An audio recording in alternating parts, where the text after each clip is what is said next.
Hola, ¿qué tal? Muy buenas noches. Bienvenidos a un nuevo programa de Cerca. En esta noche de jueves vamos a hablar de deporte y lo haremos con una persona que conoce muy bien este mundo porque es triple campeona paralímpica. Ella es Carmen Herrera y viene desde Alaurín de la Torre para hablarnos de toda su experiencia en el mundo del judo paralímpico. Carmen, bienvenida.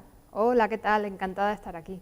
Encantados nosotros de tenerte para hablar de tu experiencia en el mundo deportivo, que es muy intensa. Carmen, uno cuando es niño, es lo típico con los amigos que se preguntan de nosotros, bueno, ¿y tú qué quieres ser de mayor? Un triunfador en unas Olimpiadas Paralímpicas como tú, ¿has tenido siempre claro desde pequeña que querías dedicarte a eso? Pues la primera vez que yo, hombre, de pequeña pues una tiene sus sueños, ¿no? A mí se me daba bien en las artes plásticas, ¿no? A pesar de que tengo un problema visual grave. Y lo típico que tú quieres dedicarte, que si quiero dibujar, que si quiero tal. Pero con 8 años vi una exhibición de judo en mi colegio y yo no sabía nada de deporte de competición. Pero sí tuve claro que el judo era algo que a mí me atraía. Y luego más tarde fue con 17 años con que yo, con los Juegos Olímpicos de Barcelona 92, esa intención por competir, por dedicarme a un deporte, digamos que se intensificó. Y entonces empecé a entrenar por mi cuenta, empecé a correr, me apuntó a un gimnasio muy pequeño, así como muy cool que cabía en mi pueblo en aquel tiempo, con 17 años, porque antes, hace 20 años, apenas había instalaciones en Alaurín de la Torre. Y yo quería como emular lo que yo estaba viendo en las pantallas de televisión, deportistas españoles que hasta el 92 no éramos nada en el deporte internacional y de pronto en aquellas Olimpiadas empezamos a ganar medallas y a aparecer en la escena internacional como lo que ahora mismo somos. El deporte español es un gran escaparate a nivel internacional, pero en aquel tiempo fue como quien dice algo que chocaba al público en general. Entonces creo que fue aquello lo que a mí me impulsó a ver el deporte como una vocación. Y luego con 21 años pues llegó el momento en que se me ofreció la oportunidad. Yo empecé, la ONCE me ofreció talleres de deporte y yo empecé con 2 deportes, el judo y el atletismo. Y en los 2 deportes me iba muy bien, porque yo soy una persona fuerte de constitución. Y hacía marca en atletismo, hacía buenas marcas, y en judo me sucedió una cosa bastante importante, que es que yo me presenté a competiciones de judo para ciegos, pero también me presenté a competiciones de judo convencional y ganaba en los dos ámbitos. Y entonces creo que dije, el judo es mi vocación. Y alguien me dice, ¿y por qué no planteas de ir a unos Juegos Paralímpicos? Es posible. Y la posibilidad de yo emular o de yo imitar a los héroes que yo había visto ganando medallas en Barcelona 92, yo creo que a mí me ilusionó mucho. Yo conocí al equipo paralímpico que en aquel tiempo que yo me iniciaba en el judo, el equipo paralímpico de judo estaba preparándose la recta final meses previos antes de ir a los Juegos Paralímpicos de Atlanta 96. Y yo recién acababa de empezar, era cinturón blanco en judo. Y yo me acuerdo que los veía con una envidia de que ellos pudieran en 5 o 6 meses tomaran el avión y se fueran a competir a Atlanta, representando a España. Y yo me acuerdo que aquello era eso.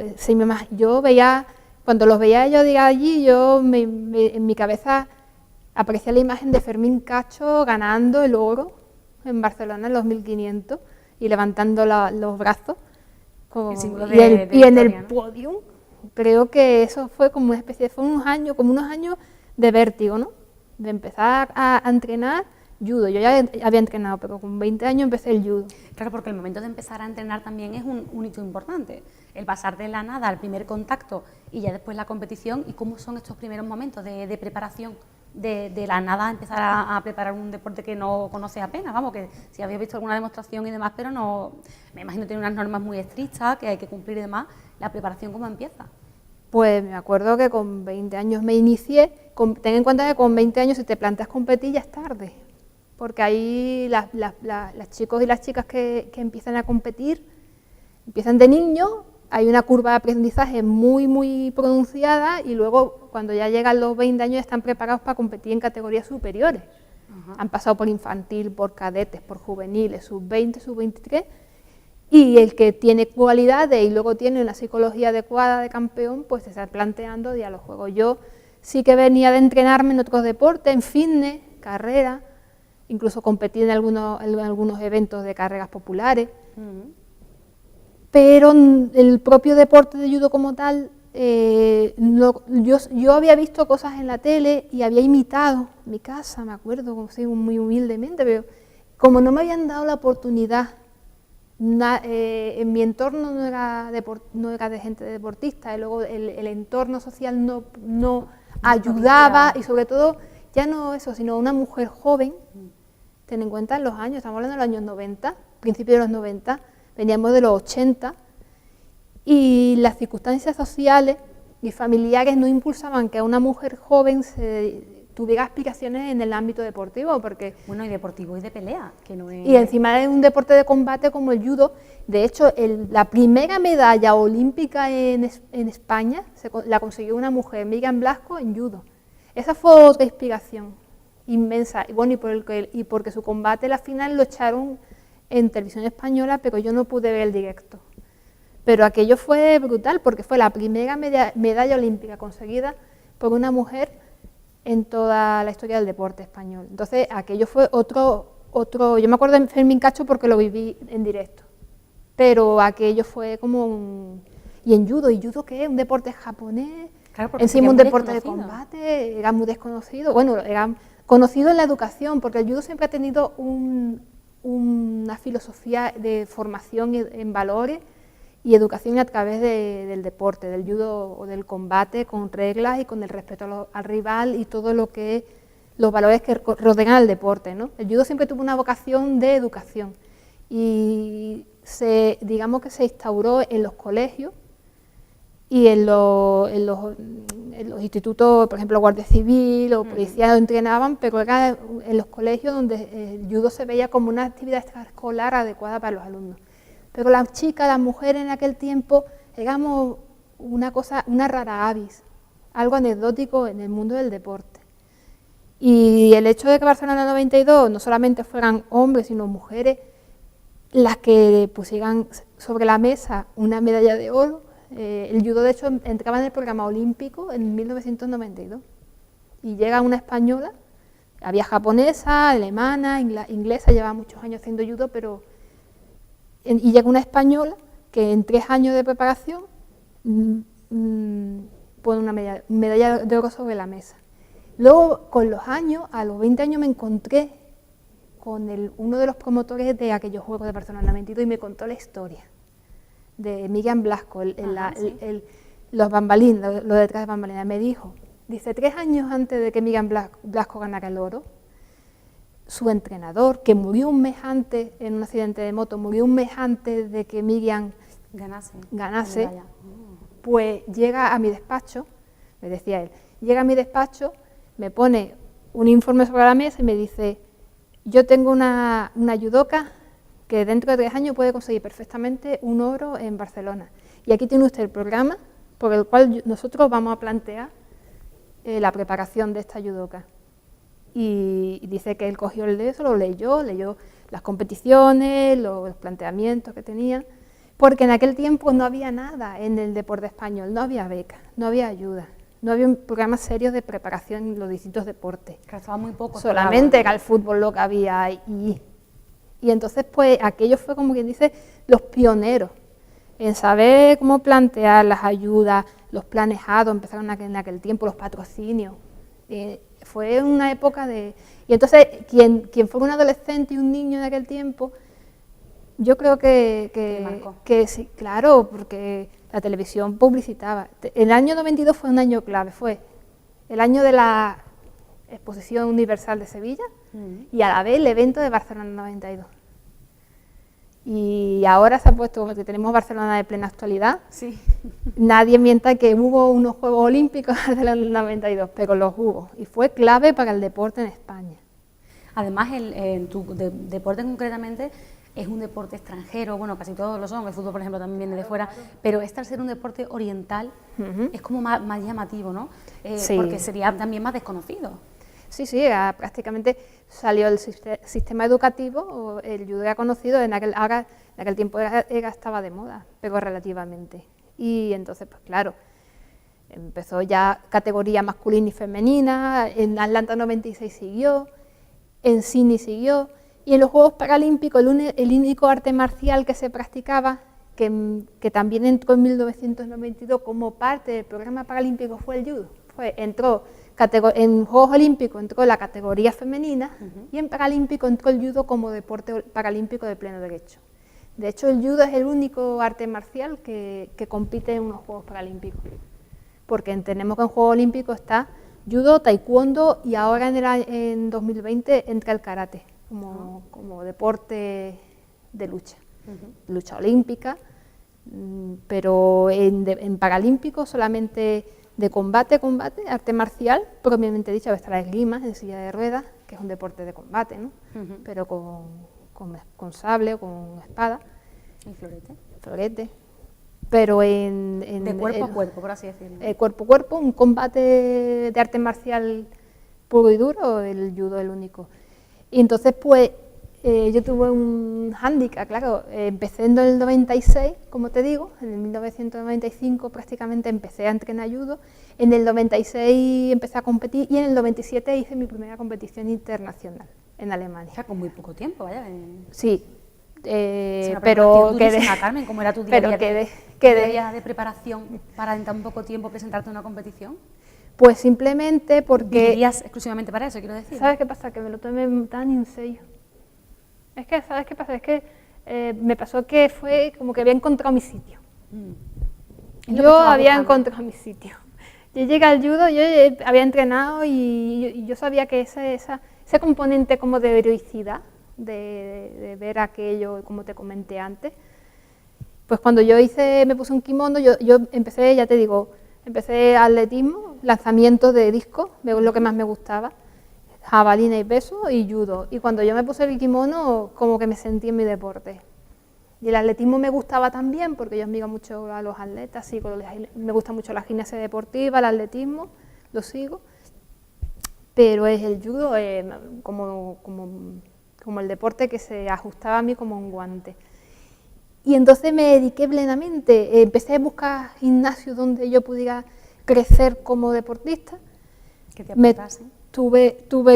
Me di cuenta, me acuerdo de que me fui había judo, en aquel tiempo sí había judo en el Alguín de la Torre, llegué y le pregunté al profesor, lleno de aquello, eran niños, y le dije, mira, yo pues quiero hacer judo porque creo que se me da la posibilidad de competir y tengo ilusión. Y me dice el chico, aquí no puede ser porque yo solo tengo clases de niños. Yo era una mujer joven, era una adolescente, pero ya era grande. Entonces me dijo, te vas a tener que ir vas a tener que buscar otro club. Y ahí empecé mi búsqueda en Málaga. Estuve en el Tiro de Pichón, estuve en varios clubes en Málaga, pero también estuve en un pequeño gimnasio que tenía la 11 en Calle Laya en aquel tiempo. Y cuando vieron que estaba yo ya con una formación técnica adecuada y ya puesta en forma, pues me metieron en competiciones muy pequeñas, en trofeos, en la primera copa, que aún la tengo en casa. Ajá. La gané en el 96 en Toledo. Eran unos campeonatos así que se hacían antes, o se juntaban clubes y hacían campeonatos con personas sin discapacidad, y yo empecé poco a poco. Y entonces me dijeron, pues parece que te sirves para esto, que tienes cualidades. Y yo misma me veía que sí, que tenía cualidades. Y en el 97 me presenté, yo era cinturón amarillo, yo me fui a Sevilla a estudiar, salí de mi casa, me fui a Sevilla, y me presenté en una competición que hacían de la provincia, de Sevilla. Y era sin discapacidad, no tenía gente sin problemas de visión. Y yo iba pues, una judoka paralímpica, de hacer judo paralímpico, porque tengo que decir que el judo paralímpico solamente lo pueden practicar las personas que no ven bien. Son personas que tienen problemas en la vista, pero son atletas completos en el resto de cualidades físicas, solamente que no ven. O sea, una persona en silla de ruedas no podría hacer judo, obviamente, claro. Puede hacer esgrima, puede hacer un deporte sentada, pero el judo lo hacen personas que son atletas aptos, solo que no tienen problemas en la vista. Y allá que me presento yo, sin apenas ver, con las reglas de la competición convencional, y me enfrenté a 2 cinturones marrones, y yo era cinturón amarillo, llevaba 2 años haciendo judo, y yo pensaba, pues me iban a dar una paliza, y acabé primera. Vaya. Sí, sí, sí. Y es una competición sin importancia, pero me di cuenta de que yo tenía, de alguna forma, yo compitiendo, era una persona muy fría, una persona muy peleona. Eso es muy importante. Muy también. peleona, muy peleona, y que tenía mucho orgullo para ganar. Es muy importante, yo creo que expliques también el estado de ánimo puede influir, porque tú vas realmente como lo que yo te decía antes, a luchar, es que realmente es una pelea, es un combate, y tú tienes que estar preparado mentalmente también muy bien, ¿no? Para saber que vas a ganar, al contrario, que vas a, entre comillas, a destruir, ¿no? Al contrario, ¿no? ¿Cómo es ese proceso mental antes de un combate? Yo te digo una cosa, te estoy contando los inicios, estamos hablando, todo lo que hemos hablado es hace 20 años, pero en 20 años yo he hecho muchísimas competiciones, o sea, yo solamente traía las 3 medallas que gané en Juegos Paralímpicos. Sí, ahora hablamos de las medallas. Pero he hecho 1000 competiciones y he hablado con montones de competidores, y en ese tiempo he llegado a la conclusión de que la actitud, o sea, si vales para el deporte, o sea, si no vales, no vales, pero si la aptitud no está acompañada de actitud, es imposible que una persona pueda llegar a pisar un podium, porque psicológicamente hay que estar tanto más fuerte que físicamente. Un judoka o un deportista que sea un portento físico, pero que luego a nivel psicológico no tenga la fortaleza suficiente, las cualidades psicológicas suficientes para afrontar la competición, el momento en el que sabes que no controlas nada y estás allí y tienes que hacer lo que tienes que hacer, pues la verdad es que no llega a ningún lado. Y ahí llega mi fuerte, porque yo físicamente no soy un portento, soy fuerte, tengo buenas cualidades físicas, pero no soy el portento. Pero en cambio psicológicamente sí soy una persona muy peleona, nunca doy nada por perdido, soy la típica que está perdiendo por 9, o sea, está perdiendo por lo máximo puntuación. Es como cuando vas perdiendo 3-0 y en los últimos 10 minutos cargas 4 goles. Bueno, yo soy ese tipo de deportista, o sea, nunca tiro la toalla. Y eso es algo que se trabaja y se vive, en el sentido de que cuando yo me di cuenta, yo antes de llegar a Atenas 2004 perdí muchos combates, hice muchas competiciones y nunca tuve una medalla. De eso tengo en mi casa las pruebas, de que yo he hecho muchísimas competiciones, de que me pateé España entera haciendo competiciones. Porque en el año 2000 me saqué la licencia por la andaluza, el judo convencional, o sea que yo llevaba 2 calendarios, judo paralímpico y el convencional. Y en ese tiempo fue un tiempo de mucha dureza, de mucha lucha, apenas contaba con recursos, no tenía apenas para comprarme la equipación que necesitaba o pagarme los viajes, pero al final se acababa de donde fuera y iba. Pero sí me di cuenta de que leí mucho acerca de psicología deportiva y me hizo con una buena biblioteca de este tema. O sea que es muy importante. Sí, yo misma fui autodidacta en este sentido. Y me formé, no solamente a nivel como judoka, sino a nivel de psicología, pero muy aficionada. Yo no soy no tengo esos estudios, pero sí que la verdad es que me interesé, porque me di cuenta de que lo que no compensaba por un lado tenía que compensar por otro, y la actitud mental era importantísima. Y entonces pues todo eso me sirvió, toda esa lucha, todos esos eventos me sirvieron para cuando llegó el momento el gran momento por el que yo había trabajado tantos años, 9 años después de empezar a ponerme un kimono. Llegué allí y me acuerdo que la mañana que me tocó competir pensé, ¿quién me manda a meterme a mí en esta pega? ¿Quién me mandaría a mí? ¿No? Sí, me habían dicho que yo no era cabeza de serie y me tocó con la campeona del mundo del año anterior, el primer combate, a las 10 de la mañana. En Atenas, en el año 2004, en las Olimpiadas de Atenas. Y dije, Dios mío, Pero oye, ese momento de venirse arriba, como hace eso se ve mucho con Rafa Nadal, que va perdiendo porque se viene arriba. Y pues eso La capacidad de la reaccionar, capacidad de venirse arriba cuando parece que todo está en tu contra. Y todo te eso. resiste, vamos, que ganas una medalla, vamos. Sí, sí. Y luego cuando ya gané la primera medalla y todo fue más rodado, ya empezaron los patrocinios, las becas, y ya fue más fácil la cosa, fue fácil, poco a poco se me fue más fácil la práctica deportiva. Empecé a trabajar con psicólogo deportivo. Ajá. Y ahí se confirmó lo que yo ya por mi cuenta había corroborado, que es muy importante que el entrenamiento no solamente se refiere a lo propio de tu deporte, técnico-táctico, sino al entrenamiento mental, fundamental. Fíjate. Para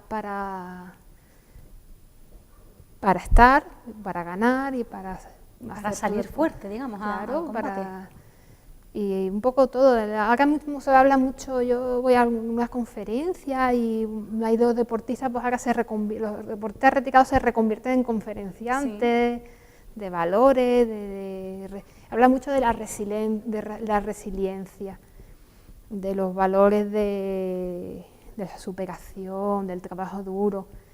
Bueno, está bien, porque quien lo ha vivido día a día en algo como el deporte, pues sabe de lo que está hablando.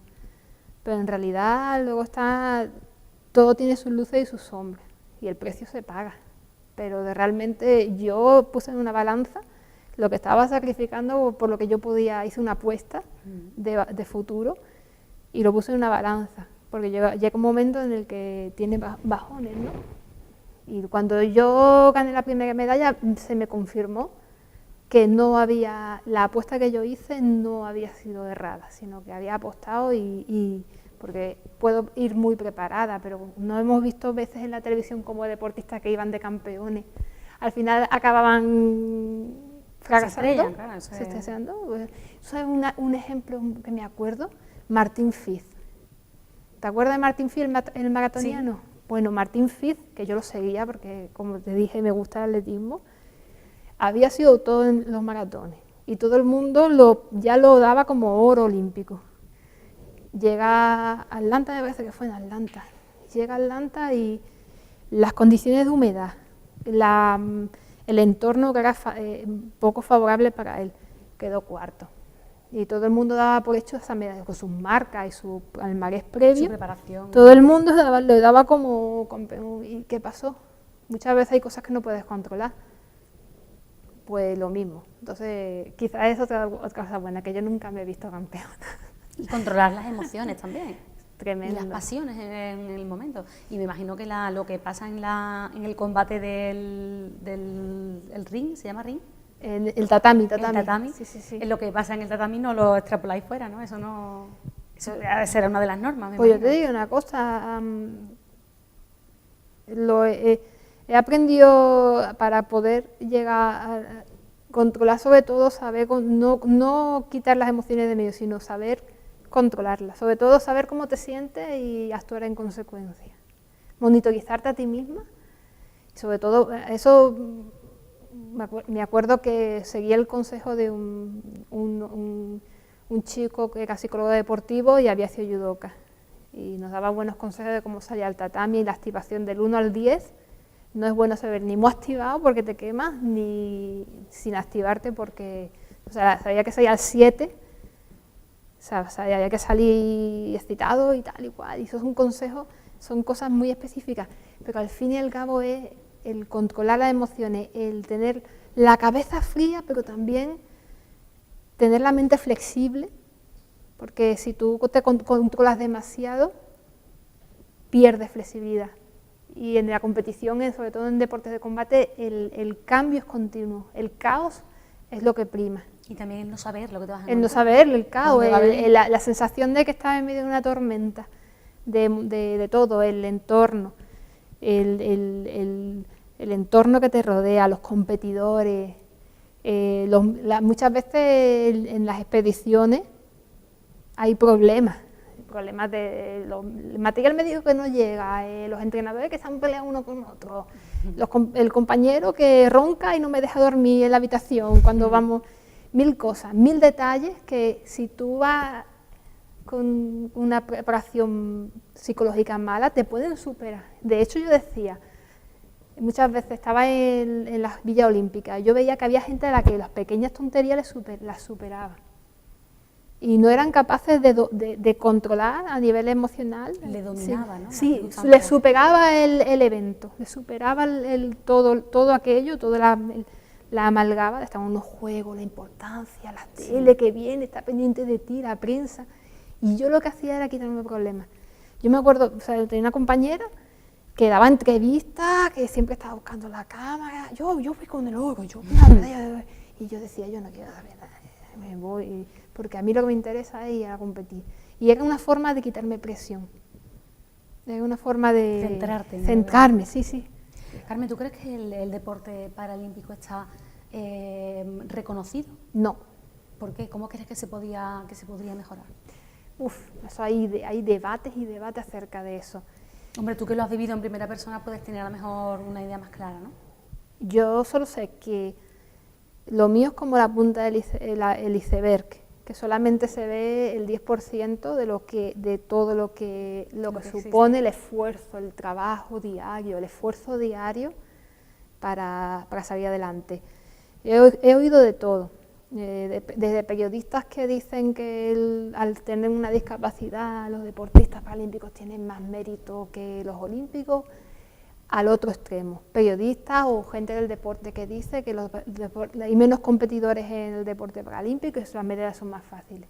Pues mira, ni lo uno ni lo otro, porque lo que no hay por un lado, la dificultad que no hay por un sitio se encuentra por el otro, porque para empezar, a nivel económico y a nivel de prestigio social, el esfuerzo que cuesta conseguir una medalla paralímpica, o sea, las becas son pero mucho más pequeñas, testimonial la inversión que se hace en el deporte paralímpico. Ahora está mejor, pero yo he vivido los años en los que no había nada. Claro. Eso para empezar. Luego, por mi parte, yo sé que un fin de semana sí y otro también, he tenido que estar de competiciones, de esto, de lo otro. Yo sé, y eso no se ha visto. Yo siempre digo, menos mal que tengo las medallas en casa que prueban que yo me fui con 4 compañeras de la Federación Andaluza y me fui a Irún, que está en España pero doblando el mapa, la otra punta de España. Tardamos un día entero en llegar en Irún, allí en el País Vasco, a competir. Claro, toda la infrahistoria, por así decirlo. Tú lo has dicho, la infrahistoria que hay detrás de eso no se ve. Sí, a veces sale en la tele, en la prensa, cuando consigues un campeonato de España. Yo conseguí un 5º puesto en un campeonato de España semi absoluto. O sea, de las 16 judokas de mi peso española, yo fui la 5ª mejor. Luché por el bronce y estuve a punto de conseguir un bronce. Yo, como judoka paralímpica, estuve a punto de conseguir una medalla de bronce. Eso para mí, aunque no salió en la prensa, aunque no se aireó, pero para mí, que cuando en el judo paralímpico los judokas empiezan agarrados. Entonces la vista no hay problema porque es el tacto lo que se maneja. Pero en judo convencional los judokas empiezan separados. Y ahí es donde yo tenía el problema, porque yo no veía a mi rival de venir. Entonces, hasta me acuerdo que los primeros años yo gané algunos combates porque ellas no sabían que yo veía mal. Entonces, ellas se dejaban agarrar, hasta que se dieron cuenta de que... Ellas decían, esta chica viene de allá en judo paralímpico, venía floja. Y cuando veían que yo daba caña, que si daba caña, pues, yo me acuerdo que decía, Carmen Herrera participa, tengo que calentar muy bien porque me va a costar. El combate va a ser muy difícil. Y la verdad es que son infrahistorias que no se cuentan, pero están ahí. Y en la vida real, el judoka y en la o del vida, deportista paralímpico en general. Pero no, el esfuerzo y el trabajo, el valor es equivalente, pero el reconocimiento no. no es el mismo. Lo más importante, Carmen, es que estamos ya terminando, Sí. y lo más importante es que tienes, como tú bien dices, el testimonio de tus medallas.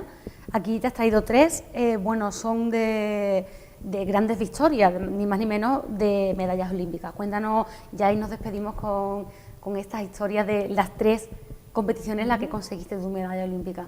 Pues en Atenas, ¿no? La En primera. Atenas fue la primera, después de 10 años de, ya te digo, de oscuridad, de estar trabajando silenciosamente. Llegué allí, no llegué como favorita, me enfrenté con la campeona del mundo del año pasado, campeona preolímpica, y todo el mundo pues pensaba que yo iba a perder. Y pasé la criba, me metí en semifinales. Y ganaste. Estuve a punto de perder con Rusia, en la final me tocó con Estados Unidos. Y cuando yo me vi en el podio como campeona, yo no me lo creía porque yo pensaba que yo iba a conseguir medallas, pero no iba a ir al podio. Y al año siguiente. Llego a España y me dicen, bueno, ya irás a Pekín, ¿no? A China. Y yo, que esa es la segunda, ¿no? Sí, pero si acabo de llegar de Atenas y me estáis metiendo en otra. Pero ¿Y tu experiencia en China cómo fue? fabulosa. Fabulosa. También, Todavía veo las que ya irías imágenes. un poco más confiada, ¿no? Porque si ya No, al contrario. Ah, sí. La presión se multiplicó, porque es difícil llegar, pero mantenerse. Claro. Porque yo soy la campeona a batir. Claro, todo el mundo iba por ti. Empezaron a meterse nuevas competidoras que yo no conocía y empecé a luchar. Campeonato de Europa, Campeonato del Mundo, Trofeo Copa del Mundo, Campeonato de Europa, poco a poco, concentraciones en Portugal, concentraciones en Francia, ya empecé a salir. Menos mal, ya empecé ese ciclo olímpico, ya te digo, empecé a hacer competiciones con más calidad, pero había unas competidoras con las que empecé a dibujar una rivalidad muy grande. Claro. Nos cogían en vídeo, nos estudiaban. Entonces en Pekín llegué yo y yo tampoco me veía en el podio, me veía a lo mejor con un bronce, pero pensé. Y luego yo me acuerdo, la sensación de soledad fue muy grande porque en aquel tiempo me llevaba muy mal con el seleccionador de judo de España. Entonces me sentí un poco sola, no solamente ya por la situación, sino por aquel problema. Y me acuerdo con un voluntario, había miles de voluntarios chinos, eso era tremendo, los chicos y las chicas, el pueblo chino volcado en aquello. Y me acuerdo que había un chico, y yo estaba en un rincón calentando, me tocaba la semifinal. Y me viene y me dice, señora, en castellano, dice, señora, tú ganas, tú puedes ganar. Y aquí yo me acuerdo que ese ánimo que me dio aquel chico, que ni yo era de su selección, nada. Y dice, señora, ¿quiere silla? Y de pronto me encontré un asistente que no me esperaba. Llegué a la final y gané. Y la final era con la mexicana, que era la más. Ella venía por el oro. Había ya concedido 7.000 entrevistas. Yo vengo por el oro. Y tú viéndola. Y yo diciéndome a mí, ay, pues yo la veo muy grande. Pero luego pensaba, eso de venirse arriba, pero yo me he hecho unas concentraciones y he estado disputando un bronce en una medalla de España, yo también estoy muy fuerte. Claro. ¿Y la otra? Y la de Londres fue un cambio. Dije, pues yo llevo 2 ciclos olímpicos en Málaga, en Alhaurín, haciéndolo como puedo, y ahora voy a cambiar. Y me fui al Centro de Alto Rendimiento a Madrid. Y estuve desde 2010 hasta 2012 en el Centro de Alto Rendimiento. Y ahí no solamente continué haciendo judo, sino que ahí empecé a palpar lo que es el deporte de élite y todo. Y me empecé a cualificar, terminé mis estudios de técnico superior de deporte y empecé también a moverme por el Consejo Superior de Deporte, a ver cómo estaba organizado el deporte.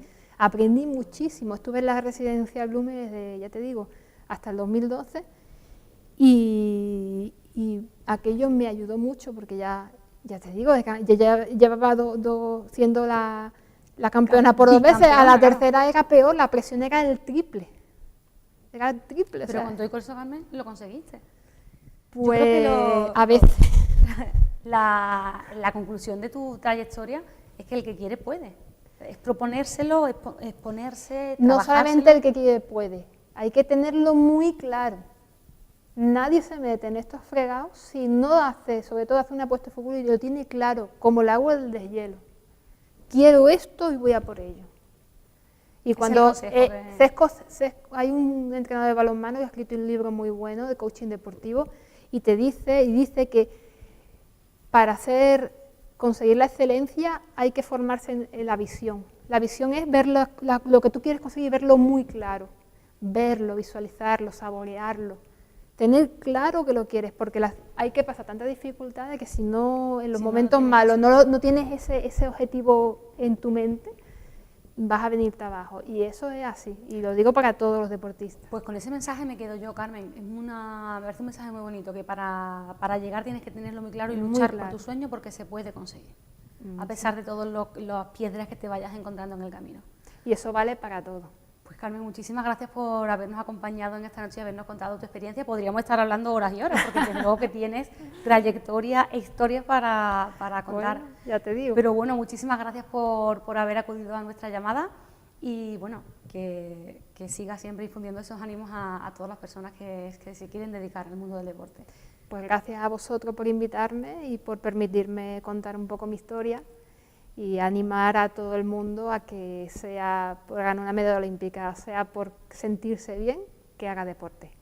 Muy bien, pues muchísimas gracias también a todos ustedes por habernos acompañado en esta noche. Volveremos próximamente con más entrevistas aquí en El de Cerca. Hasta pronto.